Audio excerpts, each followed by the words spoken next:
United States, Donald J. Trump.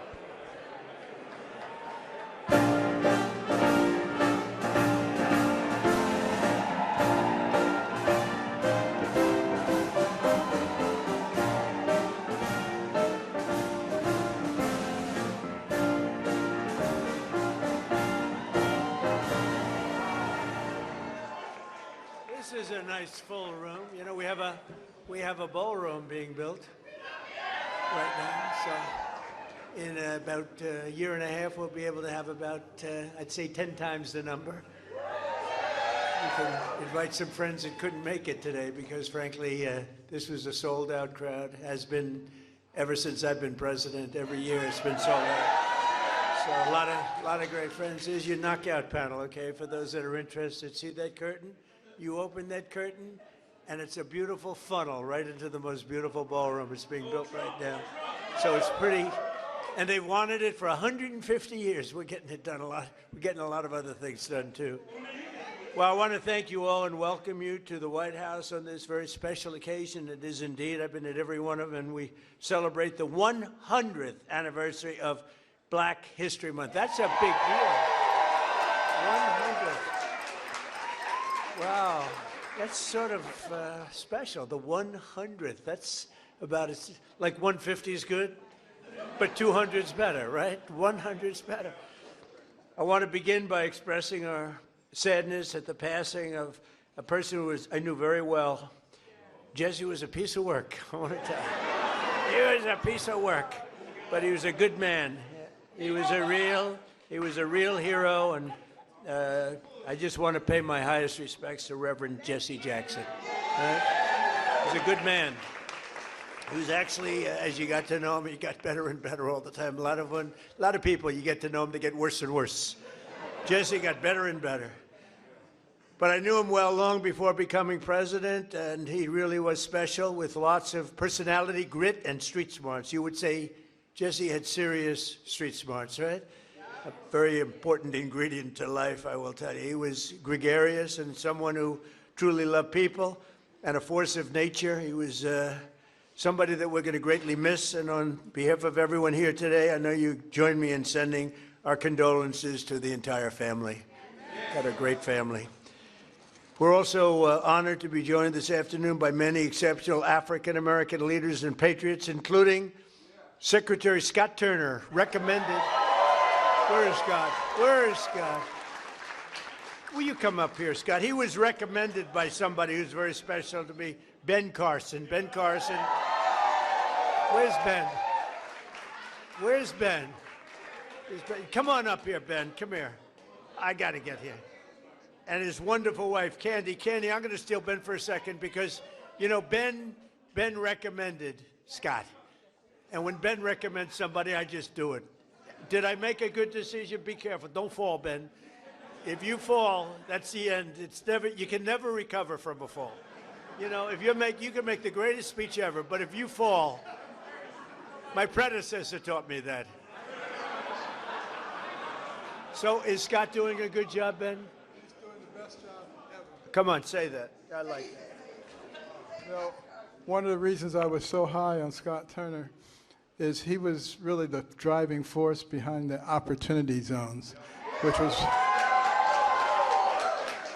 which doesn't get nearly the attention that it should, but it was because President Trump realized that the best way to get things done is through public-private partnerships and have everybody with skin in the game.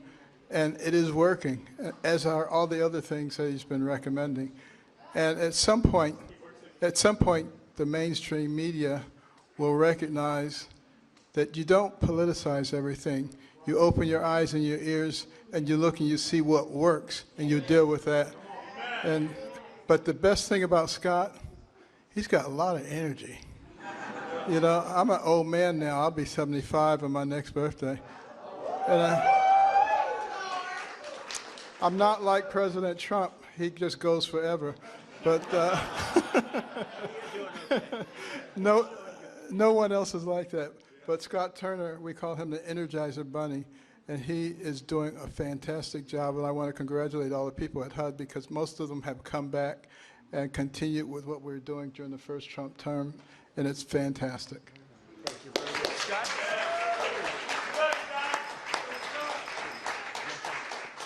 Well, just very briefly, thank you, Mr. President. We are so grateful for your leadership and for your heart for America. And Dr. Carson, who is a tremendous just leader, servant leader, and been a great mentor to me. And, you know, I never thought that I would see the day where I'm standing between the president and Dr. Ben Carson. That's pretty cool. Yeah. And so I just want to say to everyone that's here, you know, as we celebrate this special day in not only Black history, but American history, this year that we've been here, you know, under President Trump, the Lord has been so gracious to us, and he's been faithful, and the president has been a tremendous leader in his work ethic, his heart for people. And when he says America first, he really does mean America first. Yeah. And so, and to be able to stand on the shoulders of Dr. Ben Carson and for the president to trust Dr. Carson at his word is truly humbling for me. And so to stand now as the servant leader and the secretary of HUD, I'm grateful to the Lord, I'm grateful to the president and Dr. Carson, and I promise you we will continue to do good work and to make not just housing affordable and everybody achieve the American dream, but really to bring transformation. And so that those that are in our country who depend on subsidies and this, that, and the other will get off of that and live a life of self-sustainability. So God bless y'all.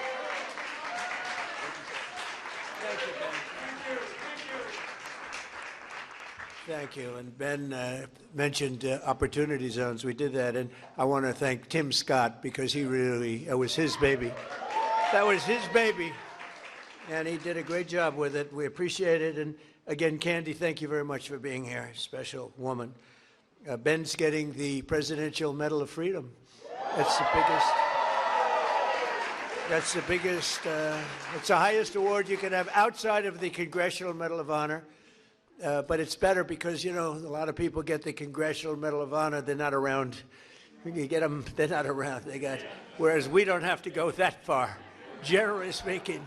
But it's the highest award, civilian.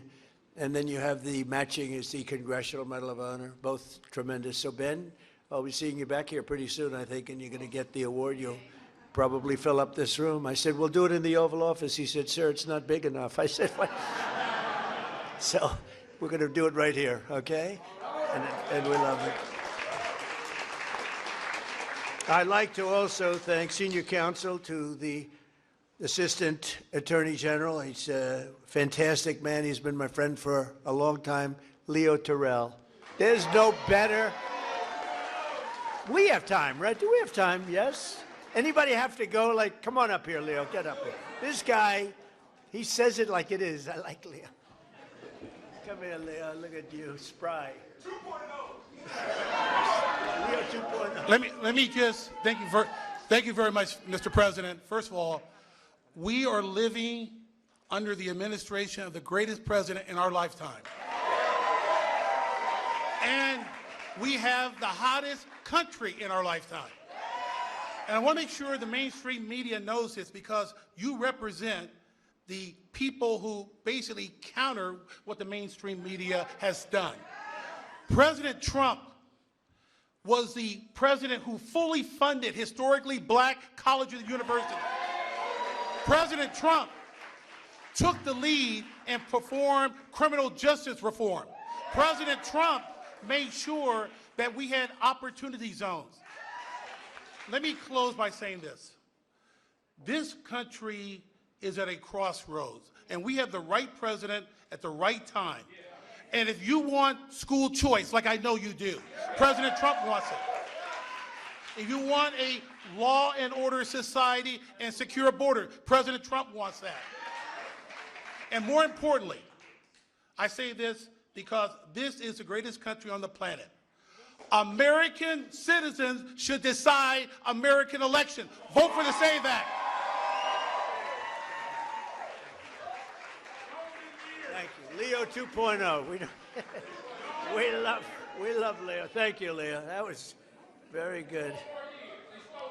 Yeah, 4 more years.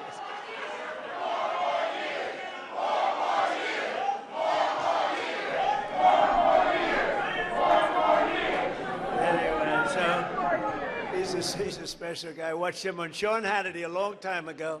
He used to be a Democrat, you know. Leo was a Democrat. That's a long time ago, right? Can you imagine you were a Democrat? I can't imagine it. You'd see him with Leo 2.0 up in the hat. We love him. He's a great man, actually. General Counsel for the Department of War, Earl Matthews. That's a big deal. Thank you, Earl. Thank you very much. I see Johnny over there with a great book. How is the book doing? Good? What a great person you are. Great book. White House Pardon Czar. This is a big job. This is a big job. Alice Johnson. Alice? Where's Alice? What a sweetheart. I met Alice and she was incarcerated for what some people would say today is not even a fine, right, Alice? It's not even a fine. And I said, how long has she been in jail? 22 years. I said, 22 years. And right, Alice? And come on up here, Alice. Come on up. I said, 22 years, and she was on a phone call. This was over a phone call. I know about fake phone calls too, Alice, you know, remember? They tried to get me in a fake phone call. But Alice was in jail for like 22 years. I said, how many years does she have left? 28. I said, 28 years left. And I said it, and I mean, she admitted she made a little mistake, but it was not the kind of a mistake that you serve 50 years in jail for. Like maybe a couple of months, maybe less than that. And I said, this is the most unfair. And then when I met her, I fell in love. My wife was very upset with it. Our great First Lady did not like that, Scott. She didn't like it, but Alice is great. And say a couple of words. It was so ridiculous. 22 years, she had 28 left. And I said, let's get her the hell out. And we got her out. We did a commute. And then when I got to know her, she was so high quality, I said, full pardon.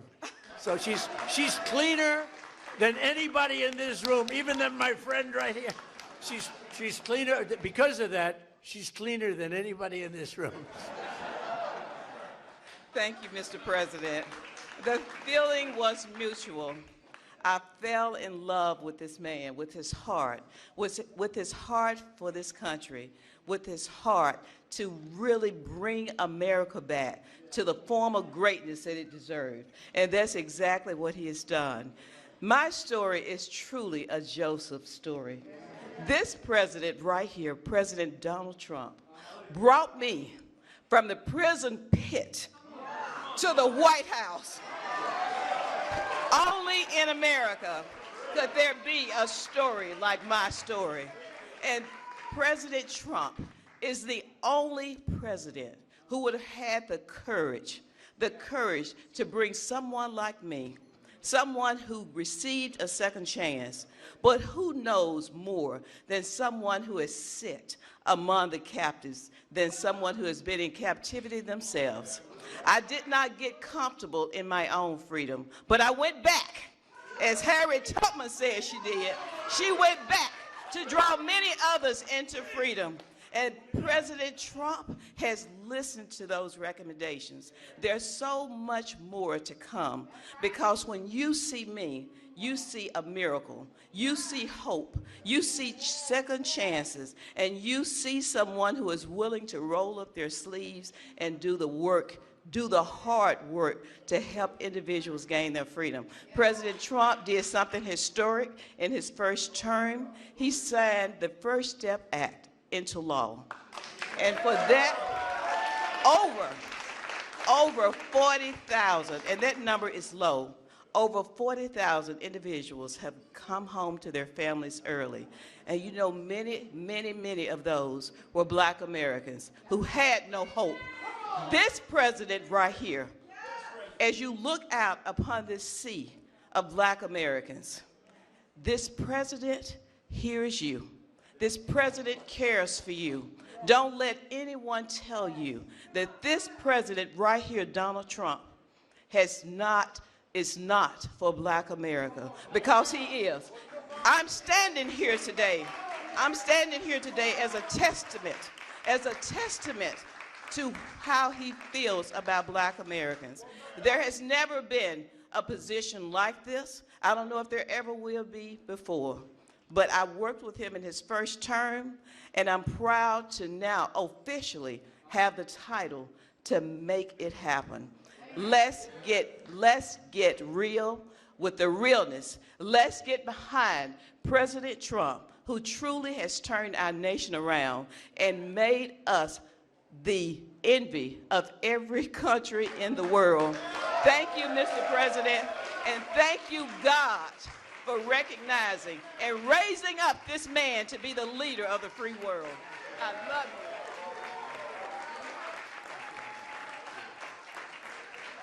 you. Great woman. You know, when I was looking for a pardon person, like a pardon czar, they gave me somebody from Harvard, somebody from Yale, somebody from Princeton, somebody from Penn, somebody from Stanford. And I said, do you know anything about it? Well, we can learn. You know, they can learn. And when I met Alice, I said, she's better than these people. And she's done a fantastic job. You know, I said to Alice, I said, so I'm looking for people like you to let out. How many people are there like you? She said, many. I said, many in jail? Think of it, 22 years she was in jail, and she had 28 years to go on a phone call. You admit you did a little something wrong, right? But it was like, okay, it wasn't 50 years. Even if you said 6 months, today it would be probably nothing. But even if you said some little time, but I said, I'm looking for other people like you. How many are there? Many. Then I was worried, because I said, well, maybe she's going to say everybody should be let out. We're not a believer in that. I said, so Alice, are there people that shouldn't be? You met a lot of people, right? Are there people that shouldn't be let out? Absolutely. Then I felt better, because there's some bad ones in there too, right? But you are fantastic, and you've been great and so respected all over the country, all over the world, in a sense. You've become a very big story. Thank you very much, Alice. I appreciate it. And we have Lynn Patton. Lynn, thank you. You've been such a help. And Kelly Mitchell, thank you, Kelly. Thank you. Where's Kelly? Thank you, Kelly. And we have Dr. Alveda King. Thank you, darling. Thank you. You've been with me from day one, right? From day one, she's been there. She's been fighting for me, and I fight for her. I don't have to do too much fighting for her. She takes care of herself. Thank you. Thank you. We can say Merry Christmas is right. Thank you. Thank you for all that support for years, right? Even before Alice, a long time, years before Alice, right? Thank you, darling. Corinne Rankin, thank you very much. Thank you very much. Thank you, Corinne. And Deontay Johnson, thank you. And a man who's been with me for a long time, and he's never asked me for a thing. Bruce, thank you very much. Bruce Lavelle, thank you very much. I wasn't sure if they had your name down here, Bruce. I was going to mention you anyway, okay? But they had your name. They did a job, finally. They always leave a lot of names out, and that bothers me. Like I see Scott Bessent, his name was left out. First time ever. Look at Scott. I'm looking for his name.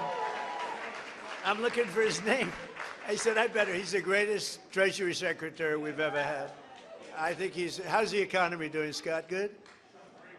The best. It's really, people are going to see, and watch the State of the Union. We're going to be talking about the economy. We inherited a mess, and now we have prices way down. We have energy way down. Gasoline is now breaking $2 a gallon in many places, and it's been actually amazing, but Scott's fantastic. I don't want to forget to mention him. I'd be in big trouble. All of a sudden, the economy would turn bad on us. I'd say, what happened? It was Scott. Thank you, Scott. And Secretary Lori Chavez DeReamer. Lori, thank you very much. The Secretary of Labor, Assistant Attorney General Harmeet Diller. How are you doing? How are you doing with Harvard? How are you doing with Harvard? You know, Harvard's extremely discriminatory, unfortunately, and it's working good. Harmeet is on their trail, right? Good, good. You keep suing them. The hell with them. I like the historically black colleges and universities, which I which I saved. Leo 2.0 said it, but which I saved. We saved them. They had no funding, and every year they'd come back, and I got to know some of the heads, and every year they'd come back, and after my third year, first term, I said, you guys keep coming back. Why do you keep coming back? He said, we have to come back every year. For years and years, they had to come back, and one of them said, one of the heads, a great guy, said, they make us feel like beggars. We have to come back. I said, I'm going to get you long-term financing, and I got it for them, and I said, the only bad thing, I'll never see you guys again. I haven't seen too many of them. But we took care of the historically black colleges and universities, right? And it was a great thing to do. And so many others are in the audience that are just friends of mine. I look at them, so many. But if I introduce all of you, we're going to be here a long time, and that's unacceptable. Not only are we celebrating the century of Black History Month, also, as you know, this year we'll also be celebrating the 250th anniversary of our nation's founding. And the good thing, when they cheated on the election, they made me wait 4 years, and because I waited 4 years, I get the 250th year. I get the Olympics, which I was the one that got it, and I get the World Cup. So I got the World Cup, and I said, you know, it's too bad before all this nonsense took place. I said, it's too bad. I got the World Cup to come here. Johnny, another Johnny, we got the World Cup. It was fantastic, the head of it, one of the great people. And I said, the only bad part is I won't be in office because my 4 years will be up. This would have been the more traditional route. And then they cheated on the election. And I said, now we won by so much. We won by millions of votes, but they cheated. It was during a COVID period, and they cheated. And we did it again, and we made it too big to rig, too big to rig. And by doing that, I ended up getting the Olympics. Because we were responsible for both of them. And we're going to have a great year, but we're going to have a great 3 years. We're going to have hopefully we're going to have a great century, because that's ultimately what it is. We'll get it started.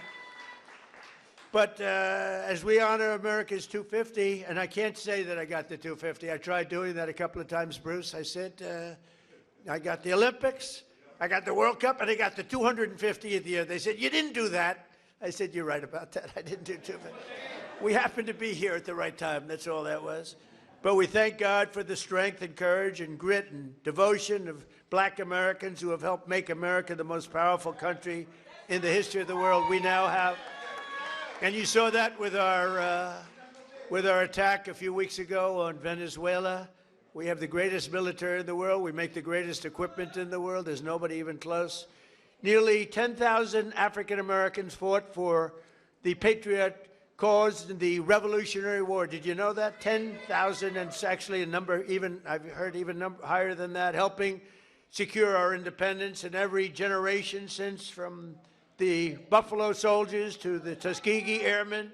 Black Americans have stepped forward to defend the flag and to defend our country like few others, really, like few others. And you've never really been given the recognition that you should get for that. You know that, Ben? I don't think a lot of people have given the kind of recognition, but everyone knows all about the Tuskegee Airmen. They were great and amazing. The Buffalo Soldiers, do you know the Buffalo Soldiers? Good stuff, right? From jazz to the blues, that you know, that you do get recognition for. Jazz, the blues, from rock and roll to rap, black artists like Chuck Berry, Muddy Waters. How about Nicki Minaj? Do we love Nicki Minaj? Right? I love Nicki Minaj. She was here a couple of weeks ago. She's so beautiful. Her skin's so beautiful. I said, Nicki is so beautiful. Her nails are like that long. I said, Nicki, are they real? She said, she didn't want to get into that. But she was so beautiful and so great, and she gets it, you know, more importantly, frankly, she gets it. But black leaders from Frederick Douglass to Martin Luther King, right, little relative over here, have made our country freer, and really what they've really done is made life more just. And black athletes have inspired billions around the globe, from Sugar Ray Robinson, Sugar Ray Leonard also, by the way, great, what a great fighter, Muhammad Ali, who was a friend of mine. I put a picture of myself and Muhammad. It was another piece of work. You talk about a piece of work. But he could fight, couldn't he, huh? Mike Tyson, boy, I tell you, Mike has been loyal to me. Whenever they come out, they say, Trump's a racist. You know, it's like a statement. Trump's a racist. Mike Tyson goes, he's not a racist. He's my friend. He's been there from the beginning, good times and bad. But Mike Tyson's a great guy, and he was so loyal, always been loyal. And Herschel Walker, speaking about loyal, how good a football player was Herschel? Herschel Walker, now he's ambassador to the Bahamas. I don't know, Bahamas, Bermuda. Is he Bahamas? Whatever. It's nice, a nice place. You'd like that, Bruce, wouldn't you? Bruce wants it. And a guy I became really, he liked Trump, Jim Brown. He was tough. He'd come in, he was very silent. He was silent but deadly.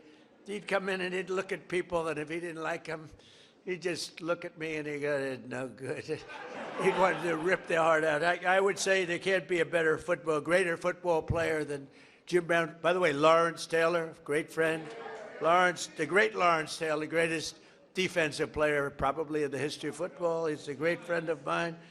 But I'm longer off the tee than him. You know why? Because I take the club back further. He takes the club back this far, and he hits it 200 yards. When you can do that, you're strong. He is a great guy, I'll tell you that. And all of this is a part of the legacy that we celebrate on July 4th, 2026, because Black History Month is really all about American history. And this is a big year. This is a big year for you. During my first term, I was honored to deliver unprecedented victories for Black Americans and all Americans, frankly. But Black Americans, I single-handedly secured record long-term funding for. I told you, the historically Black colleges and universities. I created nearly 9,000 opportunity zones with our great secretary. And also, I think we have to do, and as I said before, Tim Scott really, he came to me with that idea, and we put it into use, right, Scott? And I signed historic criminal justice reform into law. We got criminal justice reform. Just so you know, for 30 years, you, more than any other group of people, has been trying to get criminal justice reform, and they couldn't do it. And a group of people came to my office, and they asked me to do it. They couldn't get it. They needed 5 conservative votes in the Senate, and conservative was 5 conservative white votes in the Senate. And of the 5, all 5 of them were totally against, and I called them up, and they were great. They were great. And one of them was Senator John Kennedy, to be honest with you. He was not in favor of it, and I spoke to him, and he was 100%. He's a great senator, a great guy, and you know that he was a tremendous help. So we got criminal justice reform done and approved, and nobody thought it could be done. And it's no wonder that in 2024 we won more African-American votes than any Republican presidential candidate in history. And just over 1 year ago, we had a dead country. We were a dead country. Scott just said it. We were dead as a doornail. We had an idiot as a president. We had a man that was not a president. Number one, he didn't win the election. He was not a president. Yeah, right. He was a real beauty, wasn't he? He allowed 25 million people into our country. Many of them should not have been here. And we've done. Now we have, by the way, we went from the worst border in history to the best, by far the best border in history. But I had the support of many people, Bruce. I had the support of many people in this room, and we've got right now the hottest country anywhere in the world. King of Saudi Arabia told me that. He said, you were a dead country a year and a half ago. Now you're the hottest country. We're the hottest country right now anywhere in the world. And you're a big part of it. And you're a big beneficiary. I tell you what, take a look at your 401ks. Has anybody got a 401k that's lower than it was? Better put your hand down. Lower than it was a year ago? They're double. I mean, they are through the roof. The stock market has hit 53 all-time record highs since the election.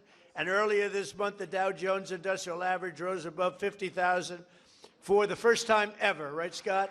First time ever. And also, you know, they don't talk about this. The S&P broke 7,000. So when I got elected, they said, For the S&P to break 7,000 within 4 years would be a great achievement for the president, and for the Dow Jones to break 50,000 would be a great thing, but it's not possible. They were talking about in 4 years. Scott, they said in 4 years it would not be possible to break 50,000 or 7,000 under these two very important, call them a metrics. And you know what happened?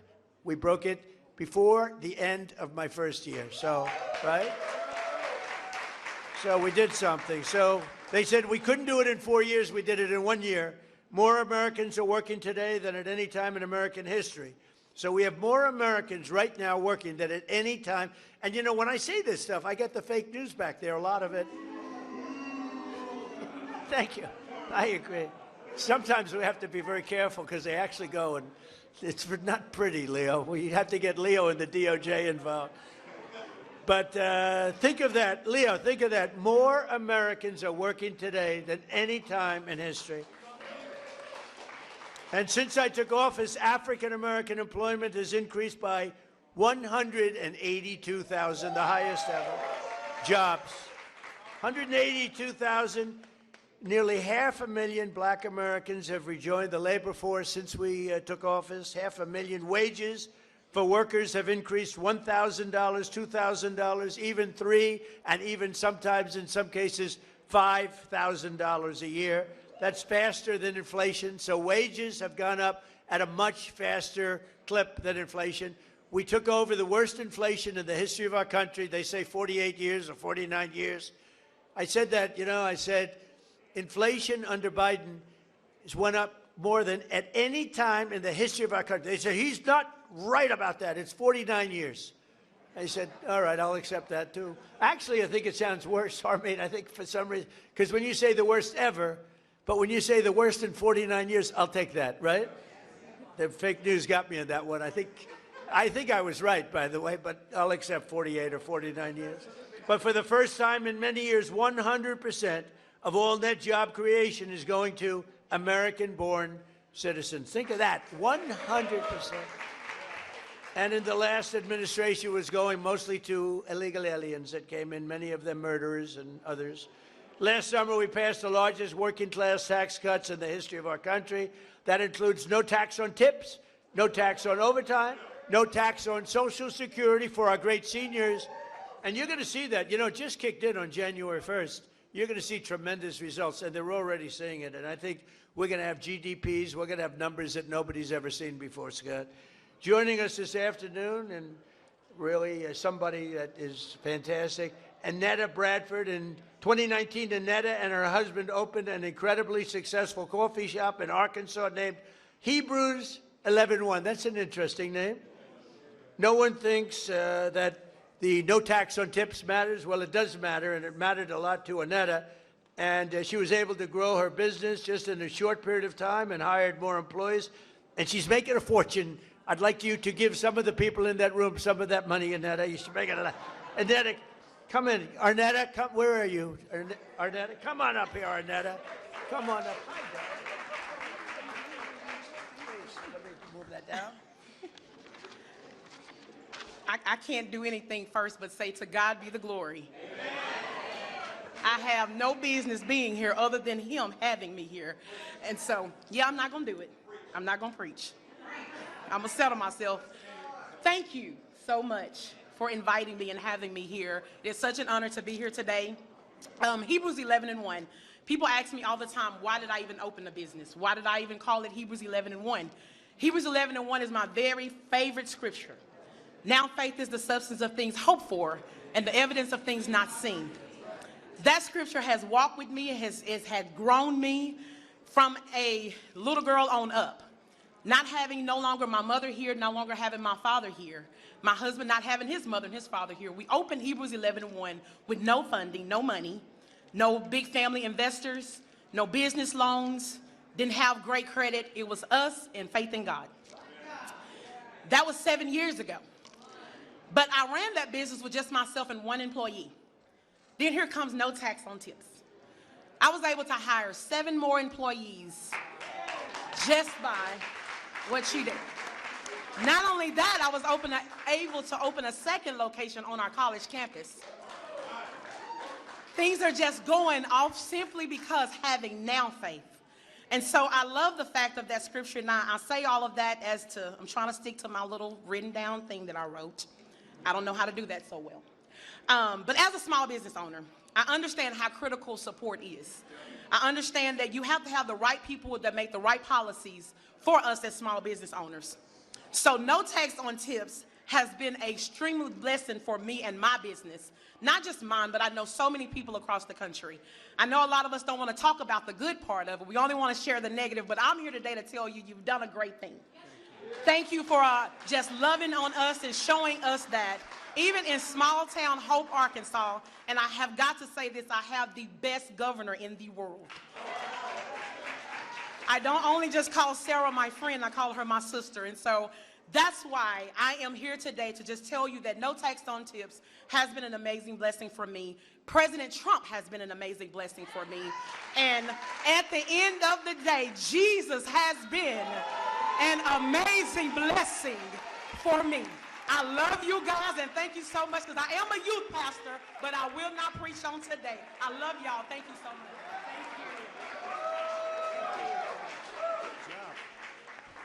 Good job, huh? So thank you very much, Arnetta. And we can't provide opportunity for the next generation if we do not also have a thing called law and order. We need law and order. You know, Washington, D.C. is amazing.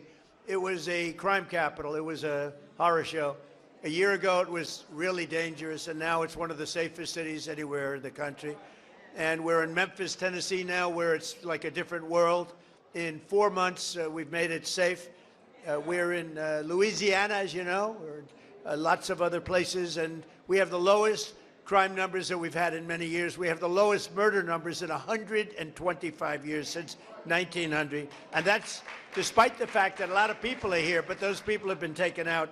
Lots of them have been taken out. That's why we stopped the invasion at the southern border. And just 1 year ago, and think of this, 1 year ago, we had the absolute worst border that we've ever had, and now we have the safest border that we've ever had. So it's going to be really something. 125 years ago, that's before my father was born. I had a wonderful father, but that was before. So we have, murders are down from 125 years. We had the best numbers. When you think about it, that's pretty incredible. And those numbers are made up by Democrats. Can you believe it? They don't want to give me those numbers. They can add a couple of people here and there. But I've also deployed the National Guard to bring back safety to Memphis and to New Orleans and Washington. And the National Guard has been incredible, and people are safe. In the case of Washington, the restaurants were all closing up. People were getting really badly hurt and killed, frankly, many people killed. And now you can walk down the street and you have nothing to fear. We have one of the safest cities in the world, and it happened very fast, Bruce. One of those who knows the importance of this mission is Felicia Cook, a lifelong Washingtonian who tragically lost her grandson to violence in 2017. Felicia, we're so sorry, and you are a spectacular person. If you could say a few words, please. Thank you very much. Yes, come on. Oh, yeah. Oh, help her up. We don't want any mistakes. Come on in. Thank you. Yes, you can. So nice. I like her. Please. I like him too. One thing I like about him, he keeps it real just like Grandma. I appreciate that because I can trust him because he tells exactly how he feels and what he thinks. Thank God for this president. I am filled, my cup runneth over. Because he allowed his constituents, his people to come to my house to interview me, to talk about the murder of my grandson. It seemed like nobody cared. I'm an advocate for murder. I marched, I rallied, I pulled out other families in the District of Columbia that had murders and did not have answers. Ooh. We marched and we rallied, and nobody heard me, Democrats, get mad at me. Until this Republican sent his constituents, his people out there to interview me in my home. Have you ever heard of a thing? Then they invited me twice before Congress to testify for the beautiful bill that's going to change crime in the district. If you kill somebody, okay, you take a life, you do life. Just that simple. If you do a harsh crime, you do harsh time. Just that simple. And then we need National Guard, and which we did years ago. He brought it on. I love him. I don't want to hear nothing you got to say about that racist stuff. And don't be looking at me on the news hating on me because I'm standing up for somebody that deserves to be standing up for. Get off the man's back. Let him do his job. He's doing the right thing. Back up off him. And Grandma said it.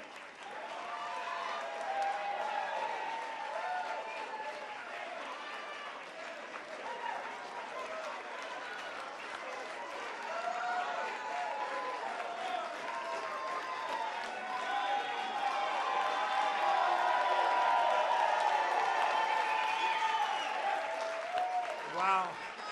That's pretty good. When is she running for office? Felicia, when are you running for office, please? You have my endorsement. You have my endorsement, Felicia. Thank you, darling. That's great. What a great, and it's from the heart. Your little baby, right, was just so horribly taken from you.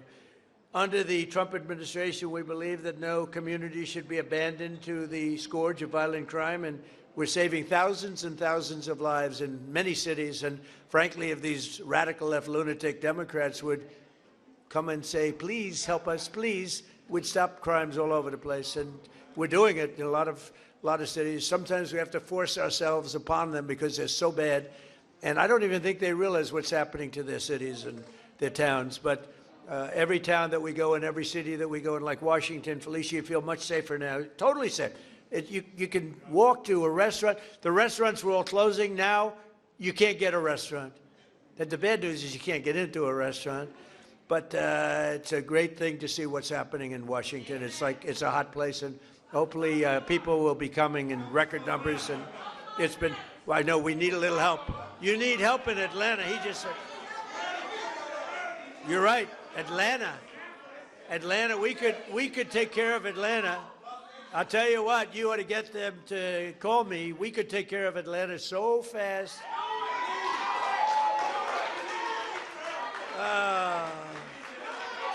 They don't want to call. They don't want to call because they don't want to admit it, and they'll never fix it themselves. Don't forget, we move people out. We don't just go in and, be tough guys. We move people out. We take career criminals and we get them out. We bring them back to the country from where they came. And think of it. 90% of the crime is caused by 2% of the people. Thank you. So when you get the criminals out, you solve a lot of problems. Another way that we're fulfilling our duty to the next generation is the single biggest thing that's happened having to do with schools and education. It's called school choice in our great, big, beautiful bill. Our beautiful bill, which really covers 4 years. We put it all together. That's why we call it the great, big, beautiful bill. This will help millions of African-American children and ensure that no child is condemned to a failing government or a horrible school. And we have a person here who's fantastic on this subject. Greta, would you please come up? Please, Greta, come on up. Thank you. And her beautiful daughter. Thanks, Greta.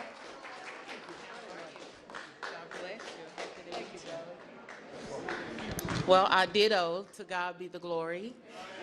And we're grateful for our president. He's doing some tremendous work. And I want to remind those that don't know that this was prophesied. So you weren't supposed to have the second term when it came about. This is your season. And God said that it was going to be rough the first 2 years and that things were going to happen. But then the last 2 years are going to be great. Well, I hope and so. Yes, you're going to do some tremendous things. And so for that, we thank you. On behalf of all the mothers all around the world, I'm from Texas. I live in a zip code that I didn't have an opportunity to have a choice to go to school. And so when I raised my children, I wanted a better opportunity for them. And I'm so grateful to ACE scholarships and all the doors that the president is opening for education. My son was in a school that he didn't have any voice. and he found drugs in school, and he died. And so I'm here today to just show my appreciation for all the moms around the world. We have a choice now. This choice is so important to mothers.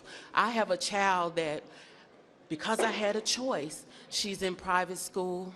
She's thriving. She's thriving. She's going to be an anesthesiology nurse, and she's doing great. And ACE scholarships was a big part of that.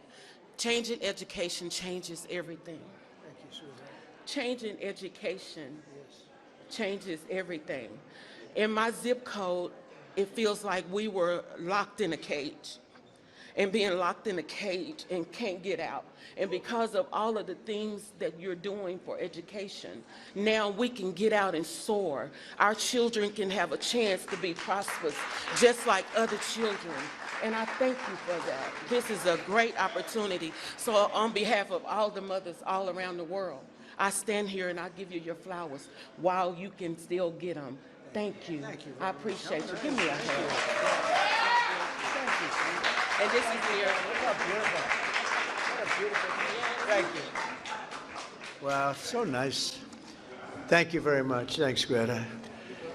So we're calling it end, and I just want to say this is an honor to be here. We celebrate Black History Month. We honor the memory of those who came before us by continuing their legacy and fighting for an American that's really an America that's safe and strong and prosperous. We now have a country that's bigger, better, greater than ever before. I want to thank all my secretaries and all of the people that came here. Our military leaders are here. We have a lot of people that are here, and I want to thank you all.